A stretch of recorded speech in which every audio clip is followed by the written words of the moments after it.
Hi, I'm Marvin Rappaport, member of the Board of Trustees of the Ethelbert B. Crawford Public Library in Monticello, New York.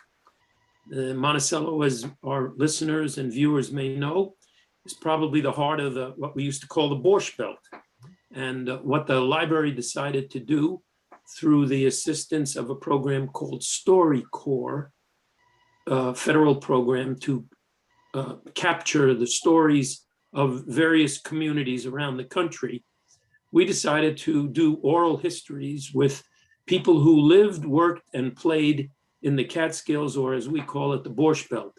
And we'll get into a little bit of the background as we talk today with Jerry Greenfield, who is going to tell us a little bit about his experience in the Catskills, and through Jerry, really a prism into what the Catskills was like in the heydays in the late 50s and primarily the 60s, maybe into the 70s. We'll give away our ages, Jerry, by talking about what years we were in the formative years. Yeah, right. So, Jerry, welcome to the program. Thanks for joining us. I appreciate it. Good, and you're coming to us from the sunny Southland. So we're on our Zoom connection today, and I thank you for being here. Jerry, tell us when and where you were born so we have an idea how old you are and where you came from. And then how did your family come to the Catskills and roughly when? Okay, I was born in July of 1945 in Newark, New Jersey at Beth Israel Hospital.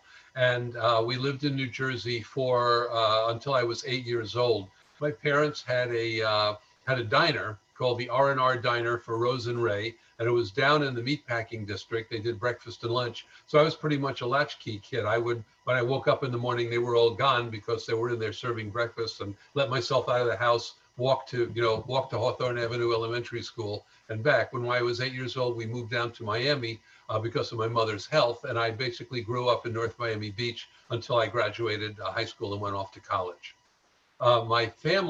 My mother's family, the Rubel family, my mother was the youngest of 10 children. They came over from Eastern Europe, from Kolomea in the Austro-Hungarian Empire, probably right after the First World War. My grandfather and a couple of the older brothers went over before the war, got set up, and they sent tickets back to the old country for the rest of the family. But the war broke out, the tickets got lost, so they had to wait until they were, evacuated as refugees in right about 1917. So my mother was about 7 years old when she came over.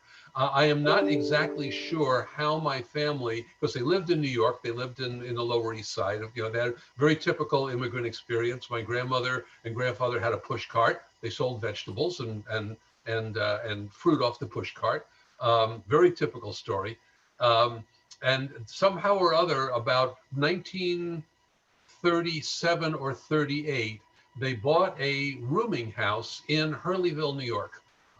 It was on Brickman Road. So by the time I got up there and was old enough to see what was going on, we had the hotel, and then Brickman was down the road one way, the Morningside Hotel was down the road the other way, and Pollock's Grandview was right across the street. They sold it in 1942 to the Gilbert family, and it was Gilbert's hotel by the time I was old enough to know what was going on. But when they sold it, they kept a piece of the property just to the west of the hotel. And back then, I think Rubel's Mansion held maybe 50, 60 people. It was a very, very small, it was more of a rooming house than anything else. It didn't really start going until Grandma Gilbert bought it and her son Al and his wife Ann took over. They kept a piece of the property and they built a bungalow on it. This bungalow was a very modest structure, let's say. There was a wraparound porch, a central hallway, and 4 bedrooms, and then a big kitchen and bathroom across the back. And the family would take turns. 2 or 3 families would go up from the city, stay a couple of weeks, come back, and some of the other brothers and sisters would come up. But I have my earliest memories are of the bungalow, and I have pictures of myself when I was an infant, sitting on the potty on the porch in the bungalow. I was like a year old. So I spent every summer of my life there, and we would go up every single summer. My father was a chef, and Phil Brown, of course. Yes. Phil and I know each other from childhood because his mother was a chef, and they lived in North Miami Beach too.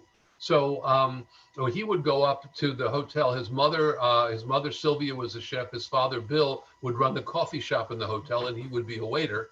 And I would go up with my mother would work in the office at the hotel, and my father was a chef. So This is at Gilbert's you're talking about. no, not at Gilbert's. We Ah. stay at the bungalow. My mother and I would stay at the bungalow when I was a kid, 5, 6 years old. My father would be working at a hotel somewhere, and a couple of nights a week he'd come home to be with my mother. But other than that, he was staying at the he would stay at the hotel where he worked. What were some of the hotels that he worked at? Oh, gee, worked at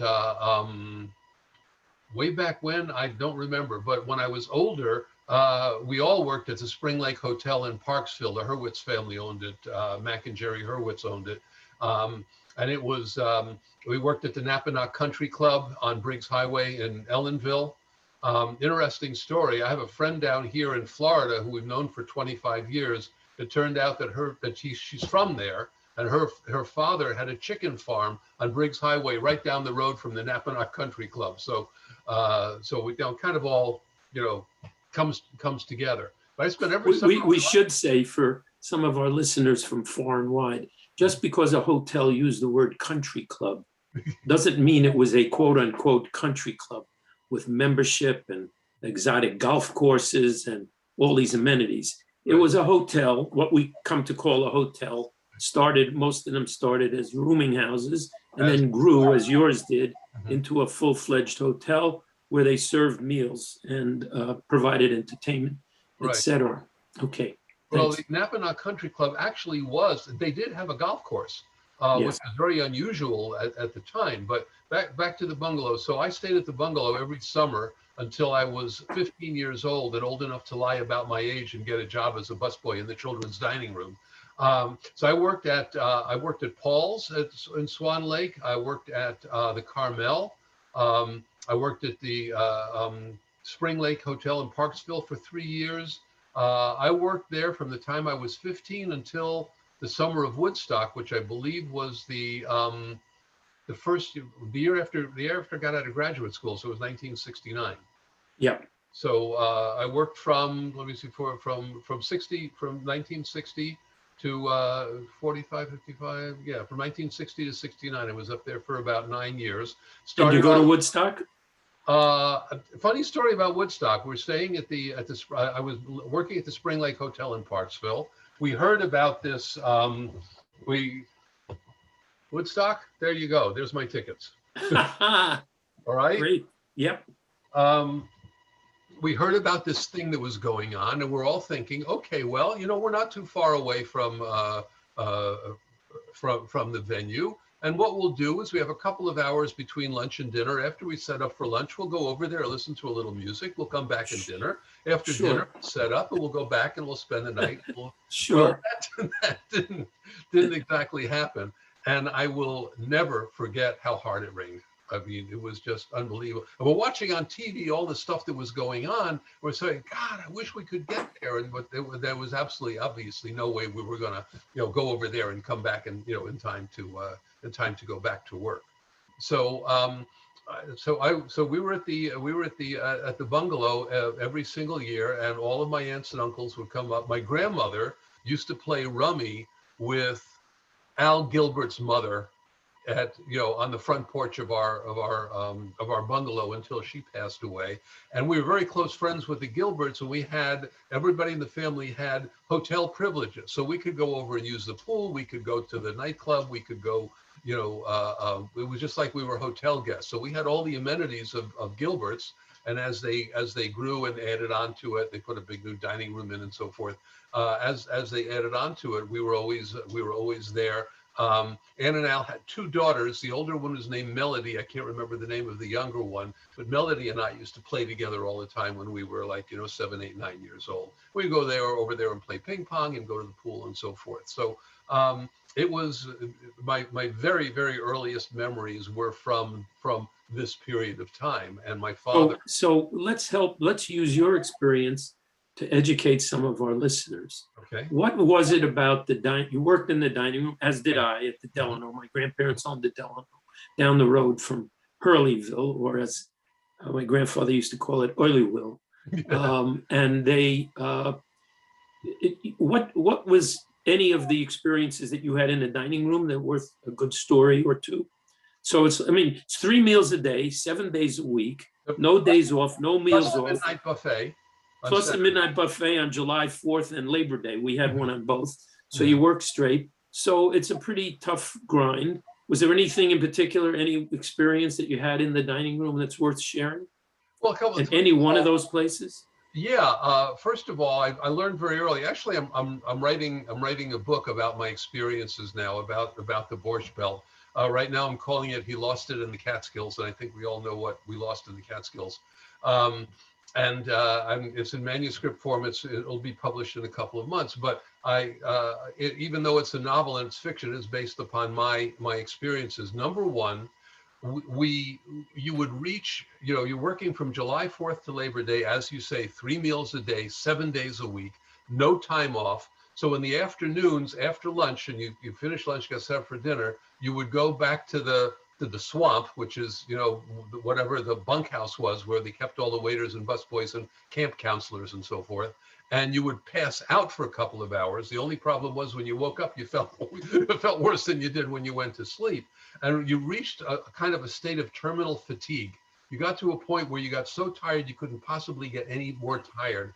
And so for 2 months, I felt like I was walking through glue. It was just a really strange physical sensation, but it was just this constant grind: breakfast, lunch, dinner, breakfast, lunch, dinner. And of course, I'm sure that a lot of people who did what I did had a sign in the kitchen would say only 79 meals to go till Labor Day, and that there was always one of the busboys who was responsible for keeping up the sign and counting down the meals until we got until we got finished. So that was one thing. Another thing that was, a couple of things. Number two was, I don't know what is true a lot of places, but we always did it. We had a little thing called the Name the Guest contest.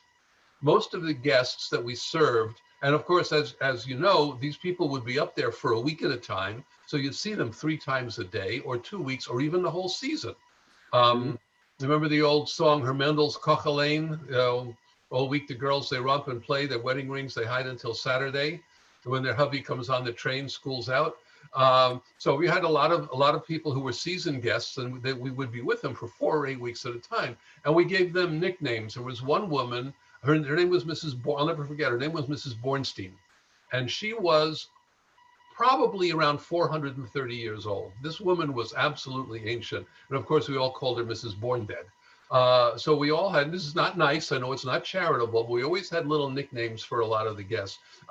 There was one man, as we know, you got all you can eat 3 meals a day. There was no limit. You could order anything you wanted. It was like being on a cruise ship on land. And so there were people who felt magnanimous enough to just order for the table, because they weren't paying for it, they didn't care. And so we had one guy, his first name, I don't remember his last name, his first name was Phil. We used to call him Phil Bring. So we go to the table and say, what would you like for dessert? Would you like apple pie, 5 or 6 things? He said, bring. Just bring for everybody, like he was paying for it, or something. He was being very, very generous with, that wasn't even his money. So that was these kind of memories stick out to me. And the third thing we did was, different people had different words for it. There's a Facebook page that I belong to about Borscht Belt in the 60s and 70s, which you may be familiar with. And we trade experiences. We had a practice called scarfing. The waiters and busboys didn't get the best food in the world. We would get the leftovers, and usually what the chef would do is to take all the leftovers from the night before, and he'd make a stew or a ragu or something like that, and that's what we got. So we never got any fresh fruit. We never got any fresh juice or anything like that. So you very quickly learned how to down a piece of cantaloupe in 3 bites before the maitre d' saw you. One of our jobs would be, when you walked into the dining room, let's say for lunch, the juice would be on the table. It would be preset, or a slice of cantaloupe or a piece of grapefruit would be on the table. So we'd come out with big sheet pans full of cantaloupe, and we'd put them out, and then and then and then get rid of the rind so nobody could see it. You learned how to drink an entire glass of orange juice in one gulp because we never got fresh fruit, we never got fresh juice, so we had to make do. You could eat a steak in 3 bites without any problem at all, as long as the maitre d' didn't catch you. So we had those kinds of things. We had a couple of odd things, and I think these are kind of unique to me. I don't think they were typical Catskill Mountain experiences for everybody. But at the Napanock Country Club, there was a dishwasher, and I'll never forget it. His name was Russell, and he had gotten his job through some sort of agency that places people who had been in jail to rehabilitate people who had were convicts. And he was the dishwasher there. So one Friday night, there was an outbuilding behind the kitchen, which had all the washing machines and dryers and stuff in it. It burned down, and the fire department came up from Ellenville and from Parksville and so forth. And then the next Friday night, another building burned down. It turns out that Russell was an arsonist. He was a firebug. And they after the second building burned down, they found out who it was. They looked up his record, and they carted him off. But it could have been a whole lot worse. You can light candles on Friday night, but you're not supposed to burn down a whole building. So that was one thing. And we had a young lady who stayed at the hotel, and she would work the shows on weekends in the various hotels around the casinos. She wasn't a singer. She wasn't a musician or anything like that. She was a stripper. She called herself Taffy Twist, and she would do the midnight show. She was a very nice lady. She was a German girl, and she would do the midnight shows at the various hotels around the area. So we had some pretty colorful characters that we would run across. A lot of the people who worked in the kitchen, like the salad men or the baker, people like that, most of them had seen better days, let's just put it that way, were a bit less fortunate in their careers and in their life choices, perhaps. And of course, one of our very good friends, and you may remember this, Marvin, you've been in Monticello pretty much your whole life? Yeah. You remember Dave Morock and Harold Streifer at Dependable Employment? Of course. They were very good friends of our family, and Dependable Employment was quite a place. Anybody who remembers it knows you go down the street, and there was a restaurant and a little bitty alleyway between two buildings, and you go through the alleyway, and this place was another building and a courtyard behind these buildings. And in this courtyard, all of the men who were waiting to get jobs as porters or dishwashers or things like that would be sitting around all day waiting for somebody to hire them and take them out. And this place was an experience, because these people had been washed up on the shores of life, let's say.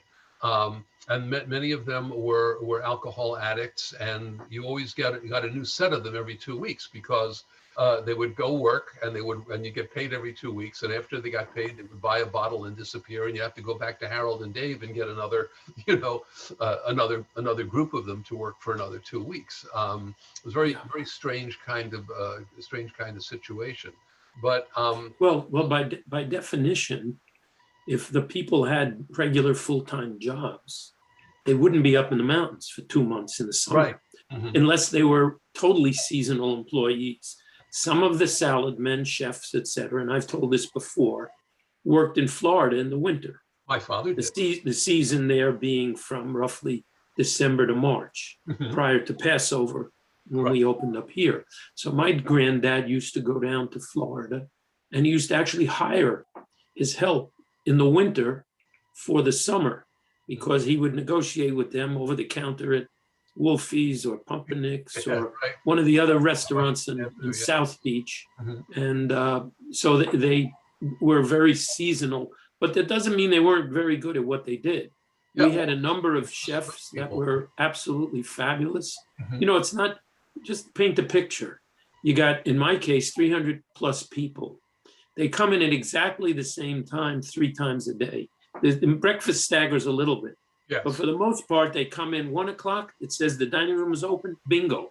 Your station's full. 300 people want service at one time. And the Yes. people in the kitchen, in addition to you as a waiter, they have the pressure of serving 300 people at one time.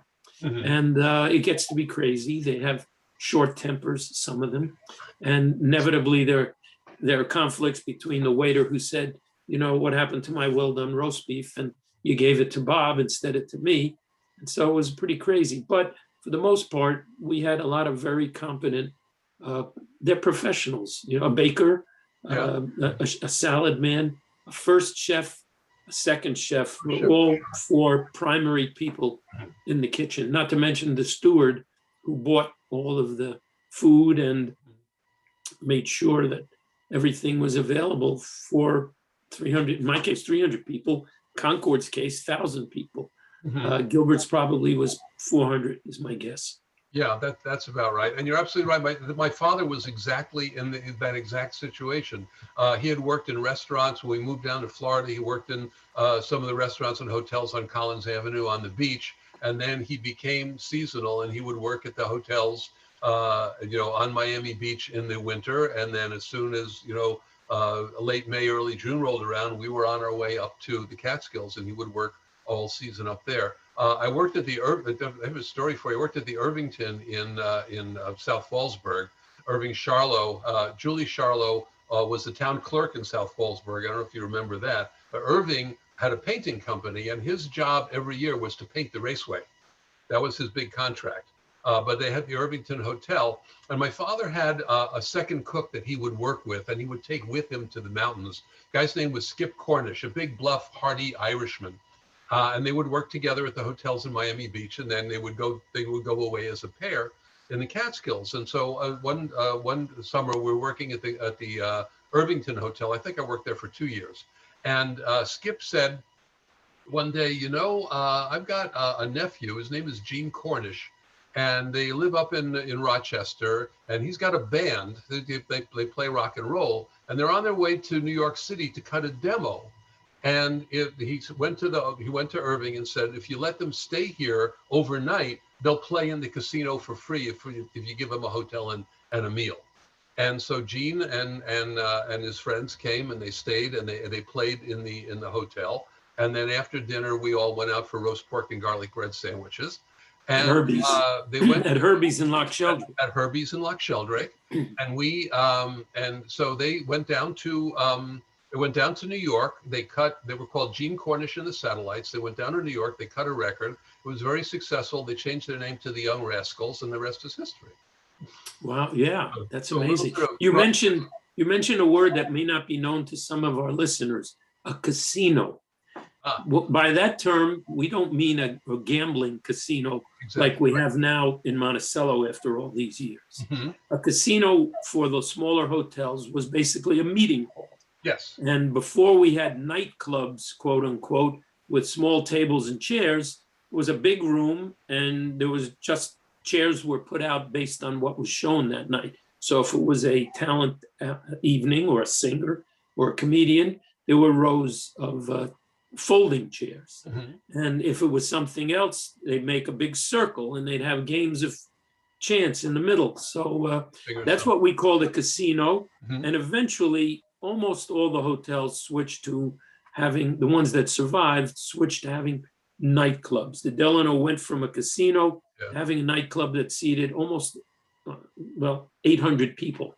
Wow. And it was very large and it was first class. And we ended up having rock and roll shows, for example, in the mid 60s. And we had at least 800 people to every show. So it was a change. But yeah, but most of the hotels did have casinos in the 50s and into the 60s. I write about it. I write about exactly that in my book. As it was one of the great mysteries why they called this room a casino, because there was no gambling, as you say. It was a big hall that has stage at one end, and usually at the Spring Lake there was a room above the stage where the band slept. That's where they lived. In our case, the rooms were on the side of the stage in the back. Yeah, and you'd have a green room and something, and then the tumbler. Did you ever talk about tumblers?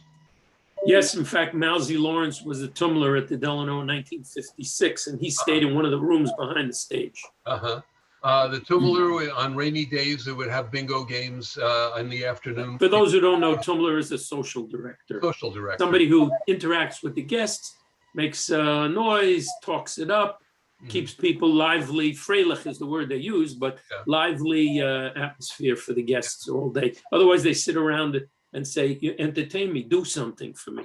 They go around in the afternoon and talk to people and schmooze and kid people and stuff like that, and they would be responsible for emceeing the show in the casino on Saturday night. And of course, some of them, like Lou Goldstein, became legendary for his ability to lead Simon Says. People would come to Grossinger's from miles around just to play Simon Says in the afternoon. They come from the other hotels because this guy was so good at it. His entire fame rests on his talent with Simon Says. But we always had people like that. We had I'm trying to remember. There was some of them. There was one guy I don't know if this is appropriate now. One tumbler at one of the hotels that I worked at made a pass at me one day, and I was like 16 years old. It was the first time a man had ever come on to me. It was very uncomfortable, but I remember it.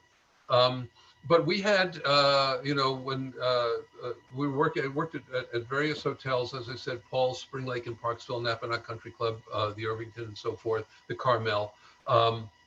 And all of these adventures, all of these different people that we would meet, these characters, the guests, a lot of the old songs, like the one I mentioned, Hermendel's Kochelein, was about the families would come up for the season. The husband would go work in the city during the week, like he'd leave Monday morning, drive down to the city, and his wife and kids would be there all week by themselves. And then he'd come back up on Friday, and some of these women would need a little attention. What's the expression? While the cat's away, the mice will play. Right. Yeah. But this one song, Hermendel's Kochelein, is exactly about that. And some of these women would get very friendly. Kochelein is a Yiddish term for cook alone. It was what it was called when the various people had their own cottages and their own kitchens, and they got together for social, but they were responsible for their own meals. Yes, and that changed pretty much in the 50s. Yes, and as we listen, before we have some time, but I want to ask you about your book. What maybe did you put in your book that you haven't mentioned that's worth mentioning? That might be a good story or a good experience that the lead character in the novel has that you might not have mentioned. Is this in fact the story of a young man who goes to the Catskills during the summers in the 50s and 60s? He goes. Okay. He's 15 years old. It's 1965. It's kind of set against the backdrop of the Beatles tour of the United States when they played Shea Stadium, and he's working at the hotel that his aunt owns, his mother's family's old hotel, which is the situation that I had. Although they sold the hotel before I was born, but his mother's family's hotel, his Aunt Sylvia owns the hotel, and her husband's nephew is the tumbler, who had been in the book anyway. His name is Morty Mishkin, and every chapter starts with an old Jewish joke by Morty Mishkin, because he would introduce he would be the MC in the casino, and he would tell jokes and stuff like that, and lead Simon Says, and so on and so forth. And Morty has his own story, because and this is not fact, this is fiction, because it is a novel. It's just based on fact. And so this takes place in 1965, and Morty is in his late 40s. And he had been a USO entertainer during World War II, and they sent him out to the Pacific. And as soon he and there's two dancing girls that he was traveling with to do their show, the day after they got to this island, the Japanese invaded, and he was taken prisoner. and scarred by the experience, which made him kind of a very strange sort of man and a pretty interesting character for me to work with. But I do talk about the guy who set fire to the hotel, which is based on fact. I do talk about the idea of naming the guests. I know it's a very uncharitable thing, but we were 15, 16 years old. That's what we did. Nicknames, yeah. Yeah, Nicknames, yeah. And I talk about the casino, and I talk about the main theme of the book is that people are not always what they seem. In the book, there is every hotel had a coffee shop, or a snack bar or something like that. Like the people didn't get enough to eat in the dining room 3 times a day, so they felt a little peckish at 3 p.m. They would go get an ice cream soda or a cup of coffee and a piece of Danish, something like that. And in the book, the coffee shop is run by a guy named Meyer. And Meyer, unfortunately, was a very, very unattractive man. And I did meet somebody like this. We used to call him Rat Man, because the guy was really, I'm sorry to say it, he had this verminous look to him. But his wife was gorgeous. And she was a German refugee that he had brought back with him from the old country, and nobody could figure out what she was doing with this guy.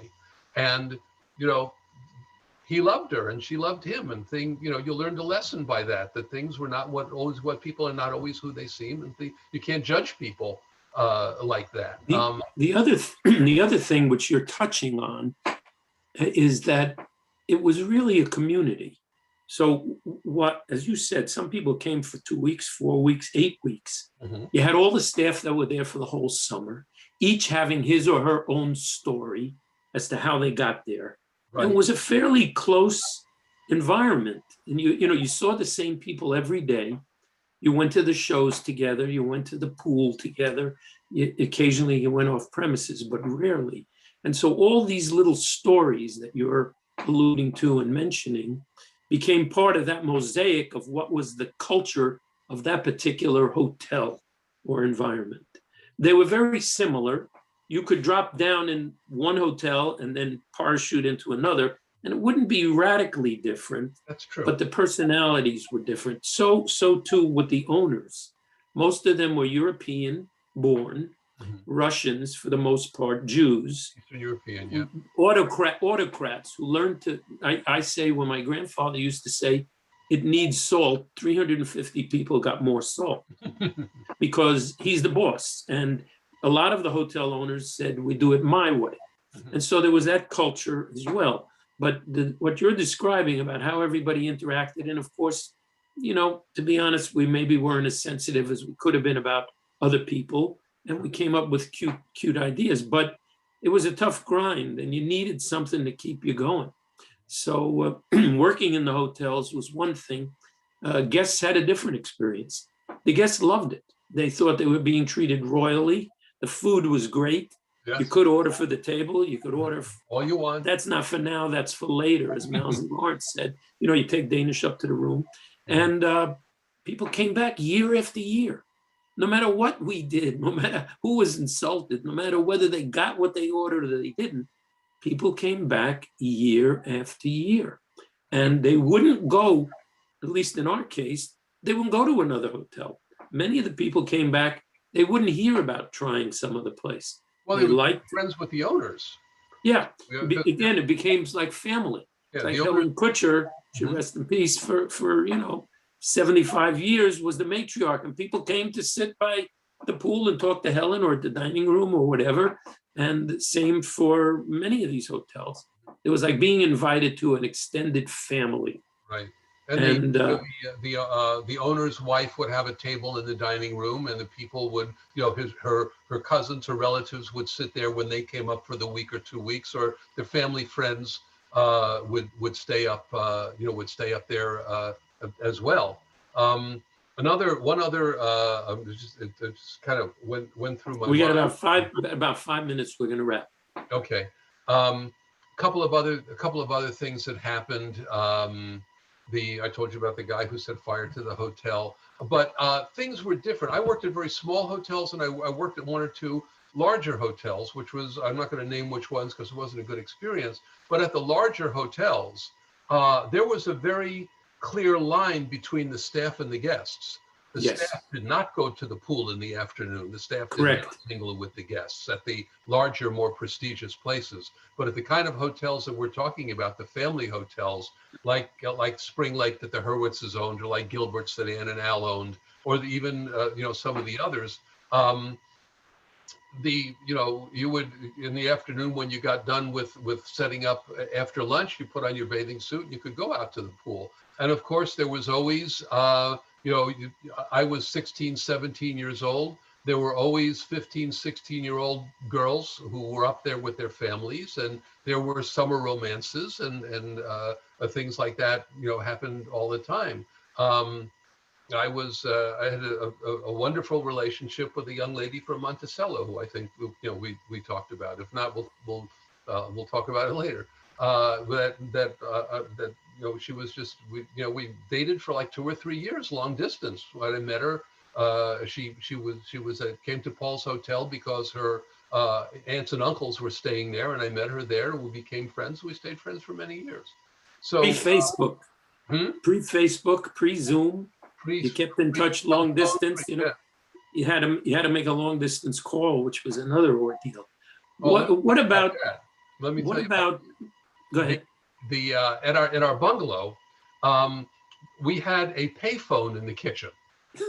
Yes, because the family couldn't be trusted to pay the phone bill. We had a payphone in the kitchen. It didn't have a dial. Correct. In those days, there were operators. You picked up the phone and you waited for the operator to answer, who was always female, and you gave her the number. Our phone number at the bungalow, I'll never forget it, was Hurleyville 136R. That was our phone number. And they had the operator, and they placed a call for you. Yeah. What about as you grew up and traveled and wherever you went? Did this background come up when you went? Because one of the things I know, I travel all over the world and tell people where I'm from, and I said New York, and they said where, and I said upstate, and they said where? I said the Catskills. Oh, I had my cousin, my uncle, my brother. Do you find that when you mention your experiences, or is it already gone and it's ancient history and it doesn't come up? It's pretty much already gone. I still have friends from those days, or people that I knew, friends that I knew that I grew up with and went to school with in Miami.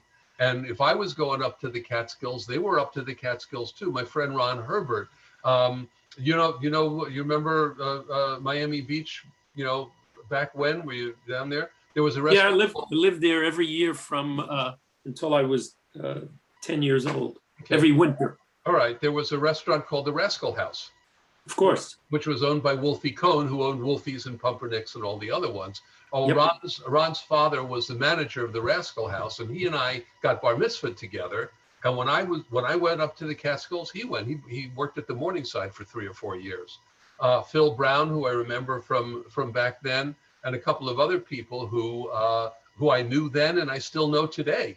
And we have those memories, and we share those memories, among a lot of others. So it was a very interesting time, and it's really, the experiences I had up there are kind of woven into me. They're really a part of who I am. And of course, when you move to North Miami Beach, half the Jewish people there are from New York anyway. So we had a lot in common with the people that we knew in that area. Well, Jerry, as we're winding down, thank you for sharing your experiences. I think you're sort of proof of the pudding that the Catskills are still alive and well in our memories, at least. And just to put in a little plug, again, we're on the YouTube page at the Ethelbert B. Crawford Public Library, where we put all of our interviews. And I've had the opportunity to host 3 panels now on Tales from the Borscht Belt, working in the dining room, one on the owner's experience, and the most recent one we did is wintering in the Borscht Belt and how the hotels transformed from being just summers into being an all year round experience with indoor pools and ski hills and ice skating rinks and all those things. So we thank you for helping us capture the culture of the Catskills and its impact on American history, really. And we thank you for, bringing it back to life for us. Well, thank you for the invitation. It's my pleasure, and I'm really happy to be part of the project and what you're doing. I think it's really important to preserve this culture and preserve this this history and heritage and the experiences that that we all had during those years. So I'm honored to be part of this. I really am. Great. Thank you. Yeah, and to you. Bye bye.